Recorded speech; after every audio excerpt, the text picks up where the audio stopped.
지금 우리가 찬송을 불렀는데요. 이 찬송이 바로 오늘 우리가 나눌 하나님의 말씀을 가지고 노랫말을 지은 거예요. 그래서 여러분이 성경 보시면 이 노랫말이 쏙 하고 귀에 들어올 것입니다. 사도행전 3장 1절로부터 우리 8절까지의 말씀, 우리 함께 보겠습니다. 찾으셨나요? 신약성경 190면을 참조하시면 되겠습니다. 찾으셨죠? 네, 우리 한 목소리로 같이 읽어보겠습니다. 제9시 기도 시간에 베드로와 요한이 성전에 올라갈새 나면서 못 걷게 된 이를 사람들이 메고 오니 이는 성전에 들어가는 사람들에게 구걸하기 위하여 날마다 미문이라는 성전문에 두는 자라. 그가 베드로와 요한이 성전에 들어가려 함을 보고 구걸하거늘 베드로와 요한과 더불어 주목하여 이르되 우리를 보라 하니 그가 그들에게서 무엇을 얻을까 하여 바라보거늘 베드로가 이르되 은과 금은 내게 없거니와 내게 있는 이것을 내게 주노니 나사렛 예수 그리스도의 이름으로 일어나 걸으라 하고 오른손을 잡아 일으키니 발과 발목이 곧 힘을 얻고 뛰어서서 걸으며 그들과 함께 성전으로 들어가면서 걷기도 하고 뛰기도 하며 하나님을 찬송하니. 아멘. 영상 중에 언더우드의 기도 있습니다. 조금 이따 보겠습니다. 조금 이따. 준비해 주세요. 여러분 오늘 인셈을 받으셨는지 모르겠습니다. 받으셨나요? 네. 한 분에 하나씩 받으셨으면 좋겠어요.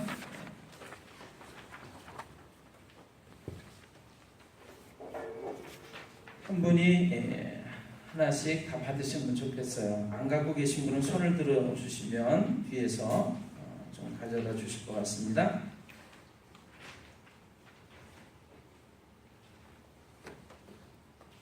우리 수연자매가 어디 있죠?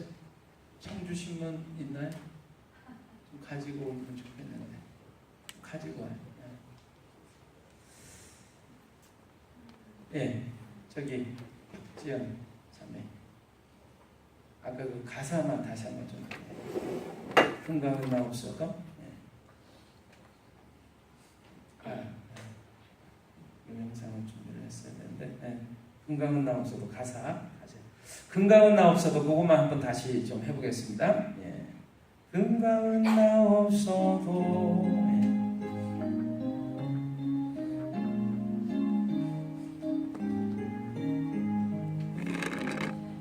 금강은 나옵소서 내게 있는 건 내게 주니 곧 나사렛 예수 이름으로 일어나 걸어라. 그는 걸었네 뛰었네 찬양했네. 그는 걸었네 뛰었네 찬양했네. 곧 나사렛 예수 이름으로 일어나 걸으라. 다시 한번 합니다. 금강은 나옵소도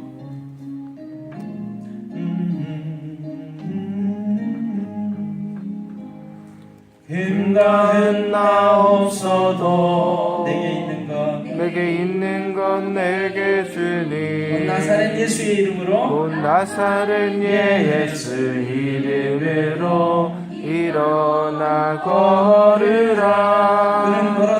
그는 걸었네 뛰었네 찬양했네. 그는 걸었네 뛰었네 찬양했네. 곧 나사렛 예수 이름으로 일어나 걸으라. 아멘. 감사합니다. 지난주부터 우리 집에 저희 집에 일어난 변화가 있습니다. 그것은요 아침에 일어나서 딱 보면서 제가 웃었어요. 문들이 다 닫혀 있는 거예요. 여러분 집은 안 그렇습니까? 1, 2주 전만 해도 너무나 더우니까요. 방문이라는 방문은 다 열어놓습니다. 그리고 선풍기라는 선풍기는 다 동원해서 틀고 자는 거죠. 새벽녘에는 또 조금 찬바람이 좀 들어올세라 창문도 열어놓고 근데 제가 지난주부터 웃음이 나는 거예요. 일어나서 보니까 문이 다 닫혀 있는 거예요. 그래서 보면서 참 웃었습니다. 주부에다가도 제가 실어놨는데 이것도 곧 지나가리. 여러분 덥고 힘들고 어려울 때 우리들이 어떤 생각하죠? 아유 죽겠어 그러지 마시고 이것도 곧 지나가리 이렇게 생각하시고 그 다음에 시원한 날씨가 됐어요. 너무나 좋아요. 이런 날이 계속 됐으면 좋겠어요. 그렇죠? 근데 그때 우리가 또 겸손한 마음으로 말할 수 있는 것이 이것도 곧 지나가리.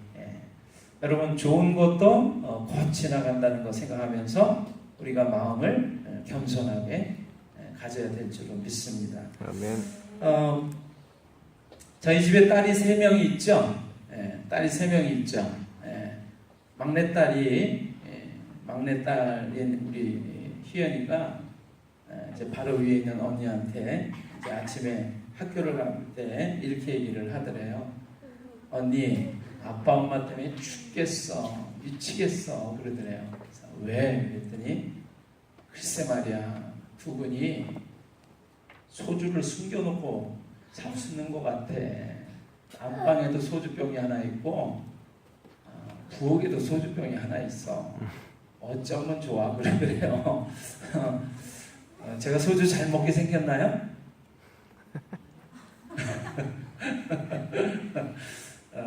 근데 딸내미가 알세라 모를세라 그냥 숨겨놓고 말이죠. 안방에도 숨겨놓고 부엌에도 숨겨놓고 홀짝홀짝 몰래 마시는 것 같다고 딸내미가 생각한 거예요. 막내딸이. 저희 둘째가 그 얘기를 듣는데 얼마나 웃긴지. 돼지고기를 샀는데 냄새를 없애려고요. 소주를 좀 끓는 물에 이렇게 부으면 냄새가 날아간단 말이에요. 그래서 이제 엄마가 둘째 딸한테 부탁을 했습니다. 네 올 때 소주 몇 병만 좀 사와라. 그래가지고 사용을 하고 남은 것이 있는 거예요. 근데 그걸 또 공개적으로 막 전시해 놓고 그럴 수 없으니까 안방에 하나 갖다 놓고 사용한 또 병은 하나는 부엌에 놔뒀는데 우리 막내딸이 생각할 때는 이거 큰일 났어 이거.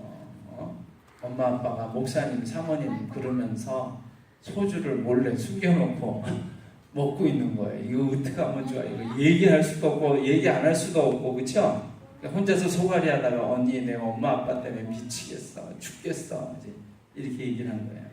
소주의 용도를 알고 사온 둘째 딸아이 입장에서는 너무나 웃기고 재미난 거죠. 그래서 그 얘기를 한번 해주면서 한참 웃었습니다.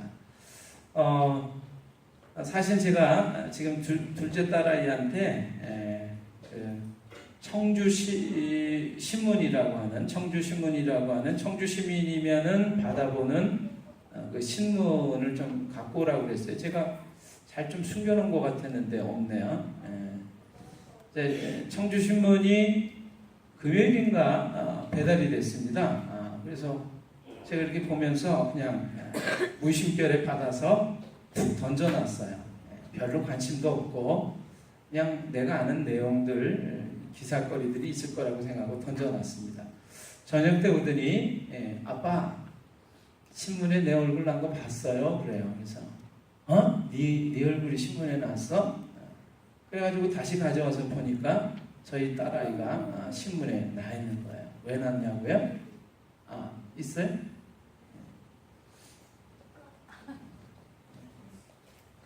아니야, 하지 마세요. 뜯어보지도 않았습니다. 청주신문. 여러분들도 받으셨나요? 아니요. 받으셨어요?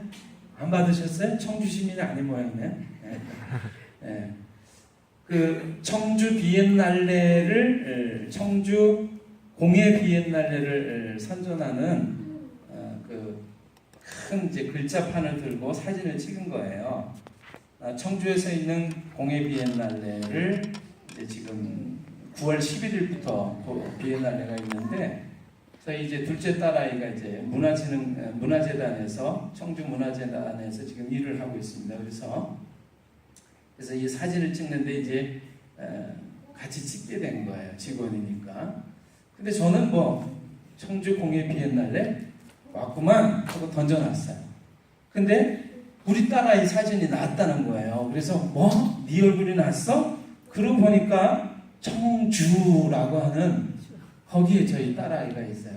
그리고 청주 신문을 좀 받으셨으면 잘 보셔야죠.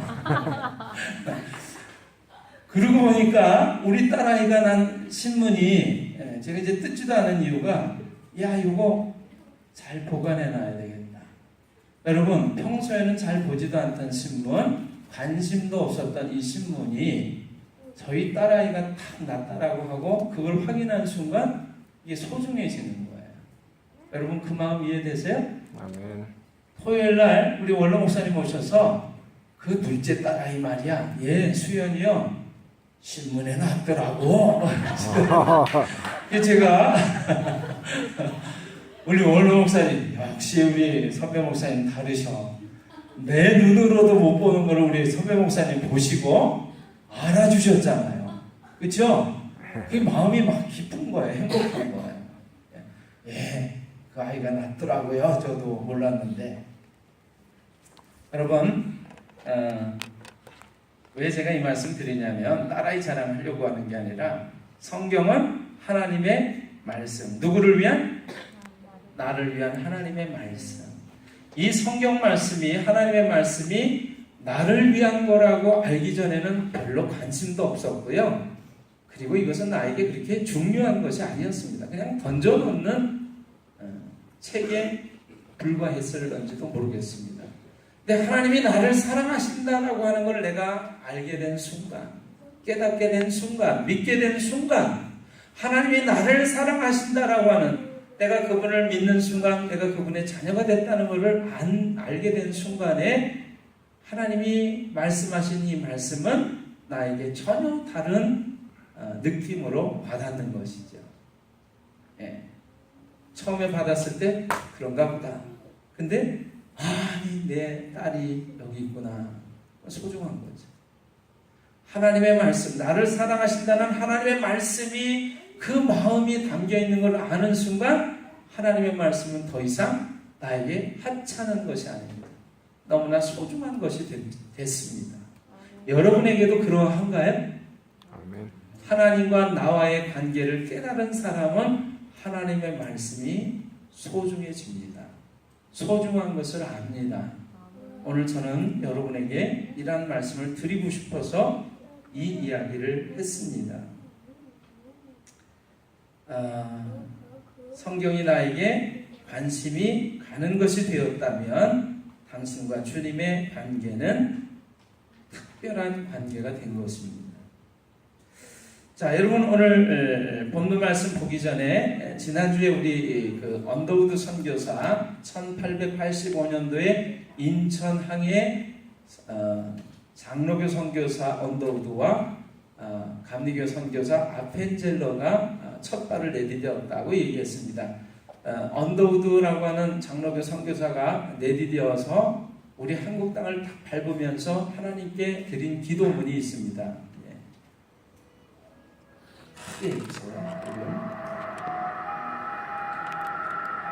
다시 한번 들어보시길 바랍니다.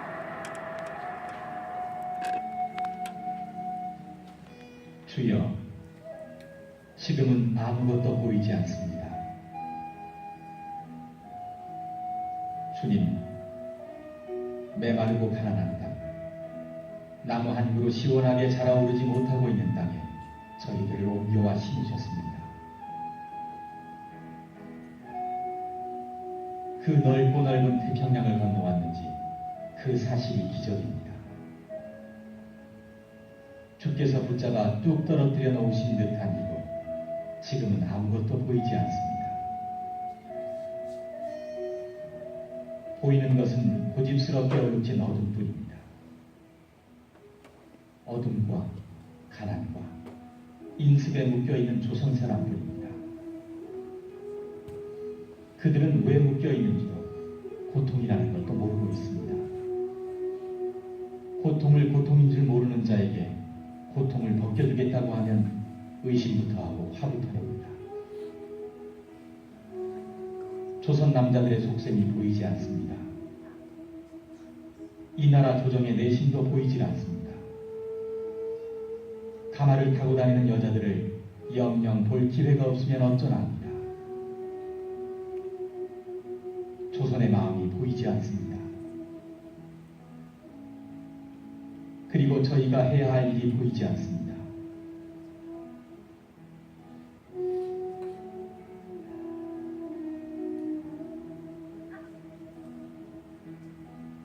그러나 주님 순종하겠습니다. 겸손하게 순종할 때 주께서 일을 시작하시고 그 하시는 일을 우리들의 영적인 눈이 볼 수 있는 날이 있을 줄 믿나이다. 믿음은 바라는 것들의 실상이요 보지 못하는 것들의 증거니라고 하신 말씀에 따라 조선의 믿음의 앞날을 볼 수 있게 될 것을 믿습니다. 지금은 우리가 황무지 위에 맨손으로 서 있는 것 같사오니 지금은 우리가 서양 귀신 양귀자라고 손가락질 받고 있사오나 저희들이 우리 영혼과 하나인 것을 깨닫고 하늘나라의 한 백성 한 자녀임을 알고 눈물로 기뻐할 날이 있음을 믿나이다. 지금은 예배드릴 예배당도 없고 학교도 없고 그저 경계의 의심과 멸시와 천대함이 가득한 곳이지만 이곳이 머지않아 은총의 땅이 되리라는 것을 믿습니다.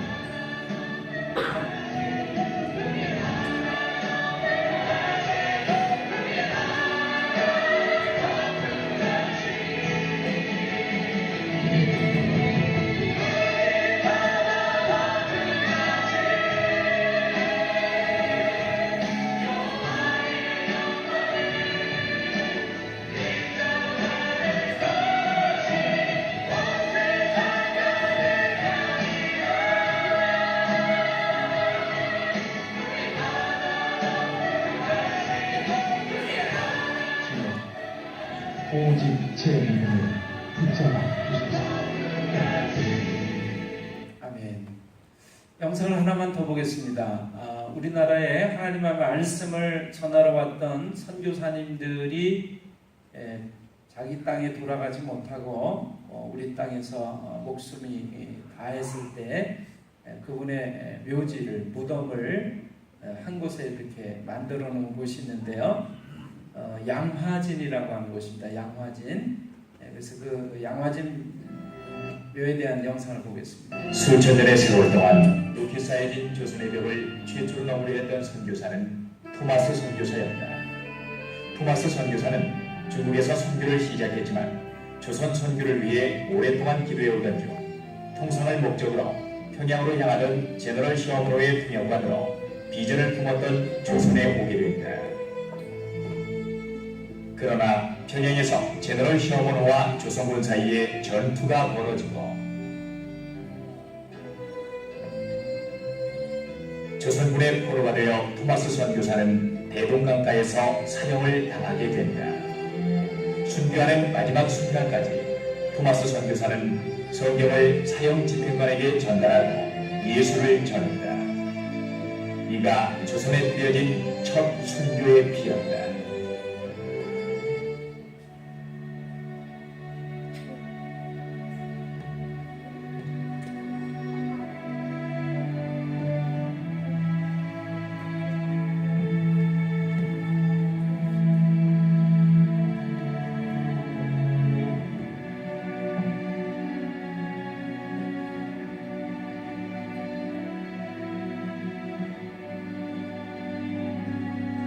불리안의 말대로 순교의 피는 교회의 초석이 되었습니다. 지금 보이는 저 한강을 거스려서 이 양화진에 수많은 선교사님의 희생의 삶이 이곳에 있습니다. 그들은 조선을 향한 하나님의 사랑과 눈물과 그 열정을 실천하기 위해서 이 땅에 잠들어 있습니다. 우리가 보기에는 평범한 묘비와 묘 같지만 이곳에는 아직도 하나님의 눈물의 강이 흐르고 있습니다. 이 땅이 아직 그리스도의 복음을 외면하고 있을 때 복음의 씨앗을 들고 척박한 이 땅을 개척하기 위해 온 선교사들, 그들 대부분은 인생에서 가장 패기 있는 나이인 20대에 그리스도를 위해 세계 선교에 헌신한 자들이었다. 그들에게 보장되었던 풍요한 삶과 안정된 문화적 울타리를 떠나 하나님의 부르심을 좇아 인생을 바쳤던 그들에게 기다리고 있었던 것은 개척자의 삶 자체였다. 전혀 다른 풍토와 열악한 생활 환경 속에서 많은 선교사들이 질병으로 젊은 나이에 목숨을 잃었다. 특히 선교사 자녀들의 많은 수가 변변히 치료도 받지 못한 채 태어난 지 수개월 만에 생명을 잃었다. 당시 사람들은 생김새와 피부색이 다른 선교사들을 이상한 괴물로 취급했고 그들의 집에 돌을 던지기도 하며 전도하러 온 선교사들을 놀리기도 했다. 가족을 잃은 슬픔, 이방인에게 당하는 배척, 심지어 자신의 생명에 대한 위협에도 불구하고 그들은 그리스도의 복음이 이 땅 가득히 넘쳐나기를 끊임없이 소망했다. 그리고 그들은 하나님께서 부르신 개척자의 삶을 살아가는 것을 끝까지 포기하지 않았다.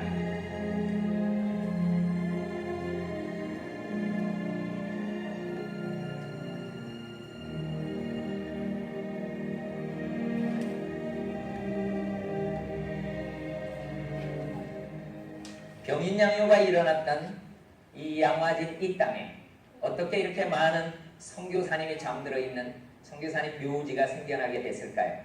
바로 이 존 헤론 선교사님 때문이십니다.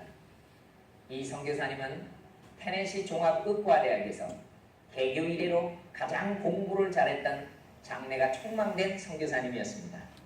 이 선교사님에게 우리 한국에 대한 정보가 들려옵니다. 고종 황제께서 의사를 보내달라, 언어 선생님을 보내달라고 하는 이 정보에 가장 먼저 반응했던 선교사님이 이 바로 존 헤론 선교사님이었던 것입니다.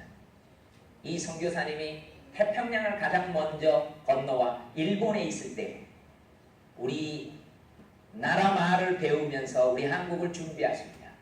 그때 갑신정변이 일어나는 바람에 언더우드와 아펜젤라가 이 땅에 먼저 건너오지만 이분은 가장 먼저 우리 민족을 향해서 반응했던 선교사님이었습니다. 바로 뒷배로 찾아오면서 을지로 이가 제중원에서 우리 민족을 섬기고 고종 황제의 실의로서 이 땅을 섬겨나가다가 1890년 7월 달에 아깝게 이질로 인해서 선교사님이 목숨을 잃고 말았던 것입니다.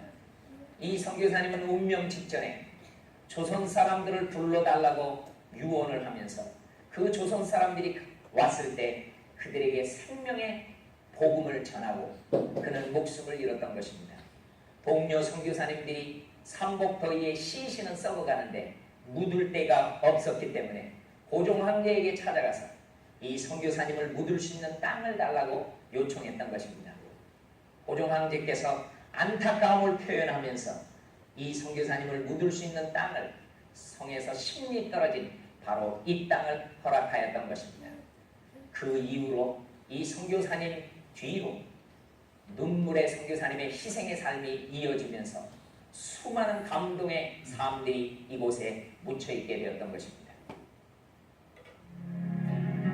로제타 선교사는 조선에 여의사가 절실히 필요하다는 소식을 듣고 결혼도 하지 않은 단신으로 조선에 도착했다.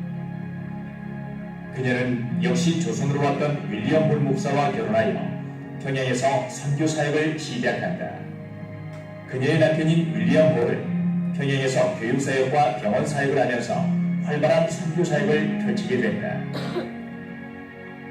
그러나 청일전쟁의 폐허 속에서 홀 선교사는 수많은 사람을 치료하다가 자신이 병에 감염되어 한국에 온 지 2년 만에 로제타와 아들 셔우드의 손을 붙잡고 숨을 거두고 만다. 당시 아이를 임신 중이었던 로제타 선교사는 출산을 위해 본국으로 돌아갔다가 조선을 향한 하나님의 부르심을 다시 받고 두 아이와 함께 조선으로 돌아와 다시 사역을 시작한다. 그러나 한국에 온 지 얼마 안 되어 로제타의 어린 딸마저 풍토병으로 죽고 딸을 양화진 묘지에 다시 묻으며 로제타 선교사는 다시 한번 하나님께 기도한다. 하나님, 사랑하는 내 아들 셔우드월과 한국에서 오랫동안 사역을 할 수 있게 해주시기 바랍니다. 로제타 선교사는 남편과 딸을 잃었지만 어린 아들을 키우며 조선 사랑을 실천해 나간다. 그는 평양의 홀 기념병원에서 근무하면서 또한 여자 환자를 위한 광해 요원을 개원하였고 어린이들과 장애인들을 위한 교육 사업을 펼쳤다. 그 밖에도 서울과 인천 등의 병원을 설립하여 85세의 나이로 소천하기까지 한국교회와 의료계에 큰 공헌을 한다. 그리고 사랑하는 남편, 딸과 함께 양화진에 묻혔다.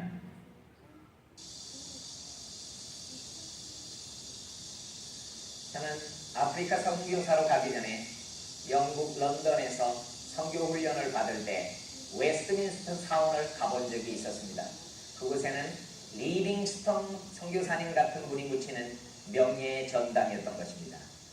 여기에 헐버트 선교사님의 이 묘비명에 나는 웨스트민스터 사원에 묻히는 것보다 한국 땅에 묻히기를 원한다는 묘비명이 있습니다. 이 선교사님은 고종 황제께서 두 가지 윤허를 내려주는데 의사를 보내달라, 언어 선생님을 보내달라고 했을 때 언어 선생님으로 반응했던 선교사님 중에 한 분이십니다. 이분이 헤이그 밀사로 가시면서 일본이 이 사람을 미워하면서 우리나라의 입국을 불허하게 되니까 이 선교사님이 한국 사람을 만나면은 따뜻한 사랑으로 돌봐주게 됩니다. 그 중에 가장 큰 사랑을 받았던 사람이 이승만이라는 청년이었습니다. 이분이 우리나라의 대통령이 됐을 때 이 선교사님의 사랑을 못 잊어서 이 선교사님을 초대했습니다. 이 선교사님이 우리나라에 오신 상태에서 이분의 소원대로 한국 땅에 묻힐 수 있는 이 땅에서 목숨을 잃고 말았던 것입니다. 이렇게 기록에 남을 만한 수많은 선교사님들이 이 땅에 묻혀 있기도 합니다만 이름도 없는 수많은 선교사님들이 이 땅에 찾아와서 자기의 비전도 이루지 못한 채 죽어간 감동의 선교사님의 삶들이 참 많이 있습니다. 그런 분들 중에 한 분이 루비 캔드릭 선교사입니다. 루비 캔드릭 선교사는 24살에 처녀 선교사로 한국으로 왔다. 그러나 서울에서 3개월, 개성 땅에서 5개월 동안 언어를 배우다가 우리나라의 풍토병을 이겨내지 못하고 8개월 만에 숨을 거두게 된다. 자신의 꿈을 채 피우지도 못한 채 하나님의 부르심을 받은 루비 선교사. 풍토병으로 어쩌면 허망하게 죽어가면서 그녀는 어떤 기도를 드렸을까? 그러나 그녀의 짧았던 조선에서의 8개월의 삶과 죽음은 더욱 큰 열매로 결실을 맺게 된다. 루비 캔드릭의 순교 소식이 텍사스에 있는 모 교회에 들려졌을 때 그 주일 예배는 눈물바다가 되었지만 목사님과 온 성도들은 결코 조선을 포기하지 않았다.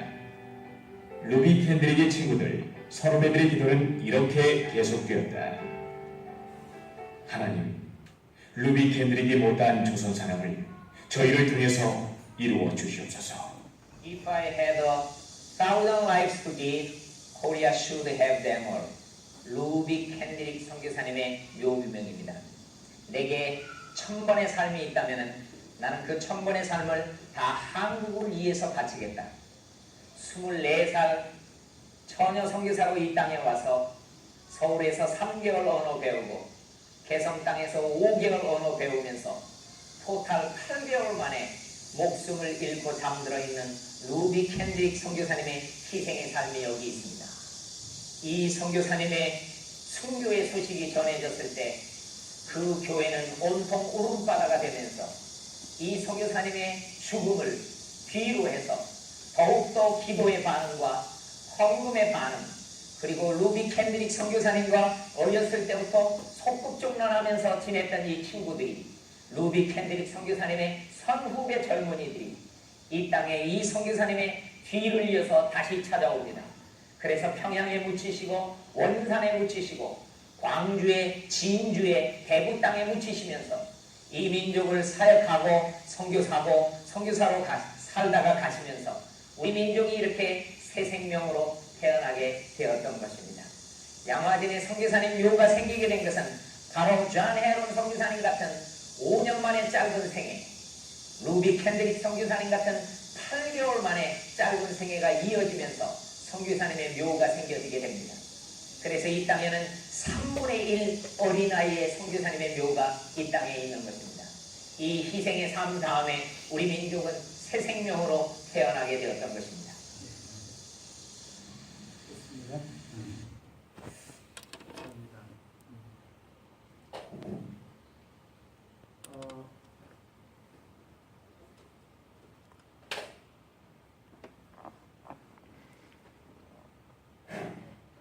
네, 우리나라의 처음으로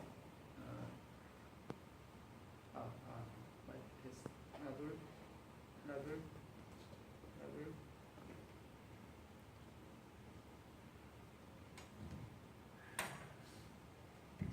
네, 우리나라에 처음으로 하나님의 말씀 성경책을 들고 왔던 선교사는요, 토마스라는 선교사였습니다.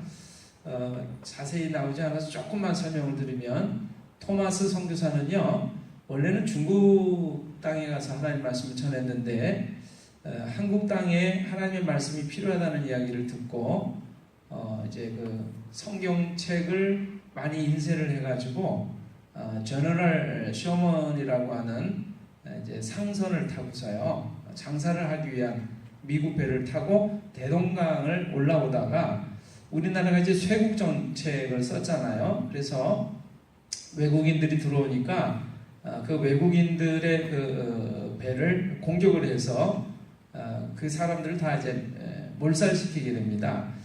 그때 이제 이 토마스 선교사가 생포가 돼요. 그래서 대동강변에서 이제 목이 잘려서 죽는데 죽기 전에 자신이 가지고 있던 성경책을 대동강변에 막 뿌립니다. 뿌리고 마지막 죽으면서 목이 잘려 죽는 순간에 자기 품속에 있던 성경책 하나를 자기 목을 자르는 그 군졸에게 이제 전해주게 되죠. 그 군졸은 그 성경을 갖다가 누구에게 주게 되는데, 그 성경이 지금도 마찬가지로 이제 종이가 얇고 보드랍고 질이 좋잖아요. 그래서 우리나라가 옛날에는 너무 못 살았단 말이죠. 그래서 주막이죠, 주막. 여관방에 그 책을 받은 사람이 그 여관방 벽에다가 도배를 하게 됩니다. 근데 사람들이 이제 그 여관방에 잠을 자러 와서 이렇게 벽에 붙어 있는 성경책, 성경 말씀을 읽게 되는 거예요. 그러다가 하나님을 알게 되고 믿게 되고, 그래서 그 주막 주인, 여관 주인도 또 예수님 믿게 되고, 토마스 선교사를 목을 잘랐던 그 병졸도 예수님을 믿게 됩니다. 그래서 나중에 그 여관이 교회가 되고, 또 토마스 선교사 목을 잘랐던 그 사람이 나중에 이제 장로님이 되는 그런 놀라운 일들이 일어나요. 여러분, 그러한 희생과 헌신을 통해서 우리나라에 하나님의 말씀이 전해졌다라고 하는 걸 여러분과 제가 잊지 않았으면 좋겠습니다. 그래서 그 결과 우리가 지금 지나간 영상들을 봅니다만, 저렇게 못 먹고 못 살았던 이 나라가 지금 세계 열몇 개국의 순위에 들어가는 그런 잘 사는 나라가 됐다라고 하는 거죠. 지금 우리가 잘 먹고 잘 살게 된 것은 다 저분들의 희생과 헌신의 결과입니다. 우리나라가 옛날에 이제 이질이라든가 장티푸스, 장질부사라고 그러죠. 콜레라. 그래서 왜 옛날 욕 중에 이런 게 있어요. 이 연병할 놈 이러거든요. 그래서 이게 열병이 막 고열에 이렇게 시달리다가 설사하고 그러다가 이제 죽는 병들이란 말이에요. 그래서 욕을 할 때 어떻게 이 연병에 걸릴 놈 같으니, 이 연병할 놈 같으니라고 이렇게 욕을 했단 말이죠. 빌어먹을 놈 같으니라고. 그렇게 우리가 못 살던 나라 이 땅에 사실은 지금 우리가 100년 전 또 150년 전의 사진을 보는데 그 사진에 그 선교사들이 입고 있던 옷이라든가 문화 수준이 지금 우리가 누리고 있는 수준하고 비슷하다고 생각하시면 돼요. 그 수준을 다 내버리고 이 땅에 못 먹고 못 사는 이 땅에 와서 하나님의 말씀을 전했던 것이죠.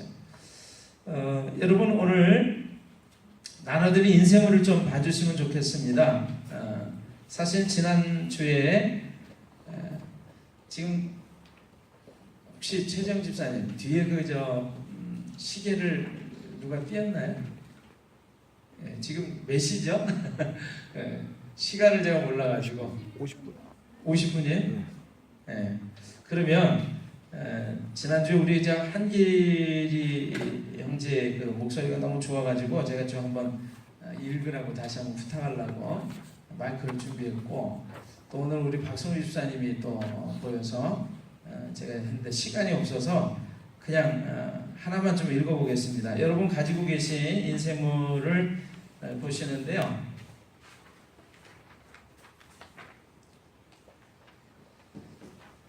자, 맹집사 이야기 먼저 좀 보겠습니다.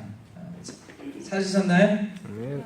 자, 맹집사는 조그만 시골 교회를 섬겼다. 그 교회에 임집사가 있었는데 중풍으로 들어누웠다.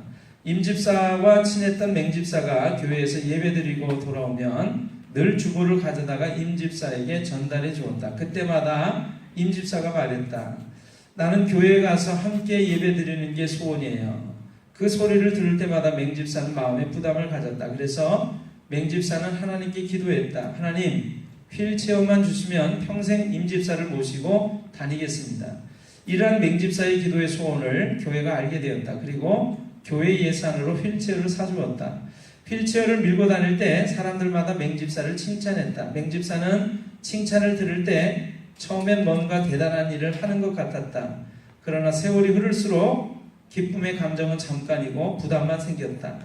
휠체어를 민다는 것은 가시밭길과 같았다. 울퉁불퉁한 길을 주일 낮 저녁 수요일에 밀고 다닌다는 것은 엄청난 부담이었다. 폭우가 쏟아지는 어느 날, 그날따라 임집사가 얼마나 무거운지 휠체어를 밀면서 임집사가 그토록 미울 수가 없었다. 물론 그의 속마음을 모르는 주위 사람들은 그를 칭찬했다. 그러나 맹집사는 마음속으로 형제를 미워했다.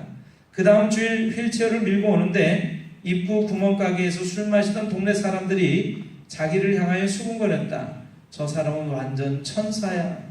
그 소리를 들은 맹집사는 예배당까지 왔지만 차마 예배당으로 들어가지는 못했다. 자기 마음으로 임집사를 미워하면서 어떻게 예배당에 들어갈 수 있겠는가 하는 마음이었다. 위선된 자기의 모습을 바라보면서 갈등하였다. 맹집사는 예배당 앞에서 기도를 드렸다. 하나님, 저를 용서해 주세요. 오늘 우리도 기도해야 할 일이 많으리라 생각이 듭니다. 오늘 예배당 들어오신 후에 어떤 기도 들으셨어요? 하나님, 저를 용서해 주세요. 그렇게 기도하시지 않은지 모르겠어요. 자, 페이지는 5페이지로 되어 있습니다. 세 번째 부분입니다. 자, 두 번째 페이지 밑에서부터 조금 보겠습니다. 한 아버지가 외아들을 무척 사랑했다. 찾으셨나요? 예, 한 아버지가 외아들을 무척 사랑했다. 아버지는 아들을 위해서라면 뭐든지 다 해주었다. 대학에 들어가자 논과 소를 팔아 등록금을 대주었고, 돈이 필요하다면 빚을 내서라도 힘써 보태주었다. 그러나 아들은 아버지의 은혜도 모르고 객지에서 탕자처럼 놀러 다녔다. 그 소식을 듣고 아버지는 아들이 달라는 대로 다 주는 것이 아들을 위한 길이 아님을 깨닫고 더 이상 돈을 보내지 않았다. 얼마 후 화난 아들이 전보를 보냈다. 옛날에는 전보라고 하는 거, 이메일이나 이런 것이 없을 때는요, 전보라고 하는 걸 보냈는데, 당시 전보는 10자를 넘지 말아야 했기에 이렇게 보냈다. 굶어 죽을 상황임 아들. 그 전보를 받고 아버지는 마음이 아팠지만 답신을 했다. 굶어 죽어도 모름 아버지. 그 전보를 받고 화난 아들은 아버지와의 인연을 끊고 분노를 품은 채 살기 위해 닥치는 대로 일을 했다. 그 후 20년이 지나 삶이 안정되고 자기도 자식을 키우면서 자식이 하는 모습을 보니 점차 아버지 생각이 났다. 곰곰이 생각해보니 아버지의 전보를 받고 난 다음부터 자기가 변화된 것을 깨달았다.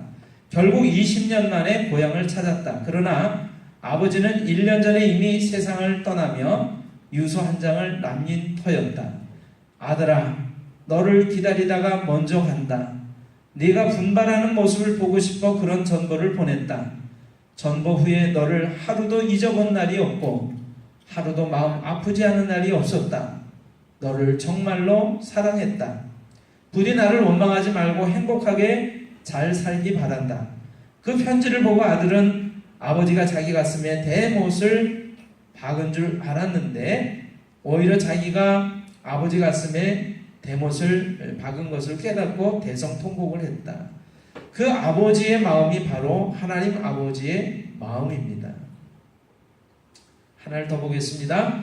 미국 노스캐롤라이나 주에 사는 에슬리 잉글랜드 씨 부부는 어느 날 정신지체 장애를 가진 8살 아들을 데리고 저녁 외식을 하러 나갔다. 아이 때문에 바깥 나들이가 너무나 어려웠고 괴로운 일이었지만 모처럼 큰 용기를 냈다.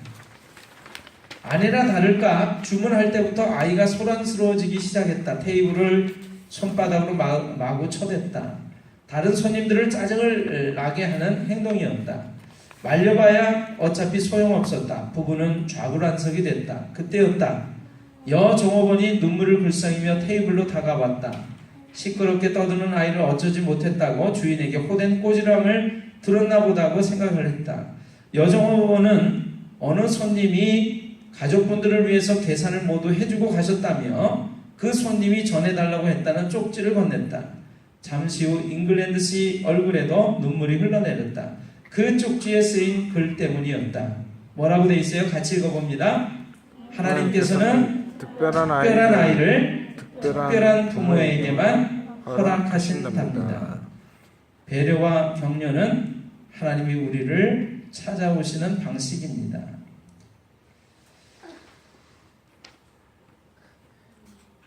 여러분 오늘 본문 말씀 기억하시나요? 금과 은 나옵소도 내게 있는 것으로 내게 주노니 곧 나사렛 예수의 이름으로 일어나 걸으라.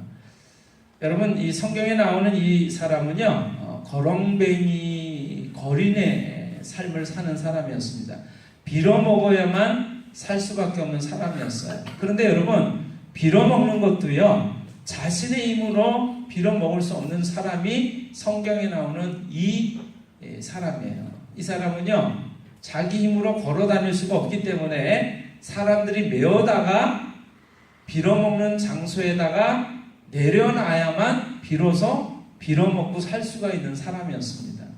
여러분 자신의 힘으로 빌어먹고 살 수만 있어도 얼마나 다행이겠습니까? 근데 이 성경에 나오는 이 사람은 자신의 힘으로 빌어먹는 것조차 할 수 없어서 남의 도움을 받아야만 살 수밖에 없는 사람이었어요.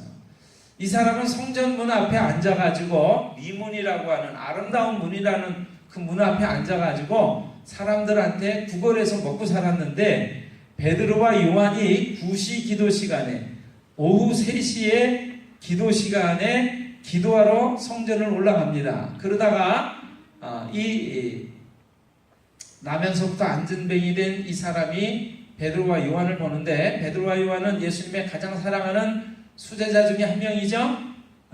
그래서 구걸을 했더니 베드로가 그 사람을 유심히 보면서 믿음이 있는 것을 발견합니다.